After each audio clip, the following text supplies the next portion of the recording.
The great storm, which has swept throughout all of mankind like a hurricane, will not stop until it has achieved its goal, the purifying of the globe. As a result, God, like Noah, is providing an ark for his people to protect them and preserve a remnant. With love and haste, I implore my brothers and sisters to hurry up and start ascending the steps into the sanctuary God has given. Our Lady had presented a glimpse of hell in the authorized apparitions at Fatima. She then replied, "You've seen hell, where poor sinners' souls go. God intends to foster devotion to my Immaculate Heart across the globe in order to save them. If what I say to you is done, many souls will be saved and there will be peace." In her second apparition at Fatima, Our Lady said, "My Immaculate Heart will be your refuge and the way that will lead you to God." How exactly is Our Lady's heart a refuge? She is so, simply, because God has deigned it so. Mary's maternal duty to mankind in no way obscures or lessens Christ's unique mediation, but rather demonstrates his power. All of the Blessed Virgin's salvific impact on men stems from heavenly joy, not from any inner necessity. She is capable of caring for us and providing spiritual sanctuary, as any good mother would, since it is the Father's will. As a result, it is her responsibility in these times to safeguard her offspring from the great storm. My Immaculate Heart, it is your safest refuge and the means of salvation that God has given to the Church and to humanity at this time. Whoever does not enter into this refuge will be carried away by the great tempest which has already begun to rage. It is the refuge which your Heavenly Mother has prepared for you. Here, you will be safe from every danger and, at the moment of the storm, you will find your peace. We ought to accept this gift for what it is and make haste into this refuge. We have already learnt that the promise of refuge in our Mother is true through our practice and expressed devotion to her. It is no surprise, then, that heaven has repeated its appeal to daily rosary prayer via several seers in the last year. For the rosary is still the most important devotion to the Immaculate Heart. The Church has always attributed special efficacy to this prayer, the most difficult issues. When Christianity appeared to be under attack, the power of this prayer was linked to its salvation, and Our Lady of the Rosary was praised as the one whose intercession brought salvation. Holy Mary, you became the model for the future Church. You are also a kind of ark for believers. And to servant of God Luisa Piccarreta, Our Lady said her heart is the Ark of Refuge. Pray the Rosary with your family every day. You will find encouragement regarding your loved ones who have abandoned the faith. Praying the Rosary for our fallen away children is like laying down little stones upon a rough path that leads to the Arkansas. It's your job to lay these pebbles. It's heaven's role and timing as to how and when your loved ones will find them. Clearly, devotion to Our Lady has provided not only spiritual but physical protection to the Church. Consider the incredible defeat of the Ottoman forces at Lepanto. On how priests saying the Rosary in Hiroshima were miraculously spared from the atomic bomb and radiation burns. We believe we survived because we were living the Fatima message. In that house, we lived and said the Rosary every day.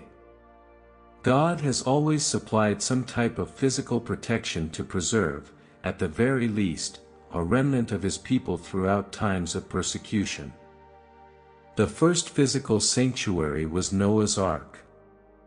And who can forget how Saint Joseph was awakened in the middle of the night to bring his holy family into the sanctuary of the desert? Or how the Maccabees found sanctuary in the midst of persecution? Indeed, Early Church Father Lactantius foresaw refuges at a future time of lawlessness, that will be the time in which righteousness shall be cast out, and innocence be hated, in which the wicked shall prey upon the good as enemies, neither law, nor order, nor military discipline shall be preserved. All things shall be confounded and mixed together against right, and against the laws of nature. Thus the earth shall be laid waste, as though by one common robbery. When these things occur, the righteous and truth-seekers will separate themselves from the wicked and escape into solitude. Our Lady plainly indicates in the Revelations to Fr. Stefano Gobi that her Immaculate Heart will give not only spiritual but also physical refuge. In these times, you all need to rush to take refuge in the sanctuary of my Immaculate Heart, for severe threats of evil are hanging over you. These are the initial spiritual evils that might affect your soul's supernatural life. There are physical issues such as sickness, disasters, accidents, droughts, earthquakes, and incurable illnesses that are spreading. A social order can be harmful. To be protected from all these evils, I invite you to place yourselves under shelter in the safe refuge of my Immaculate Heart.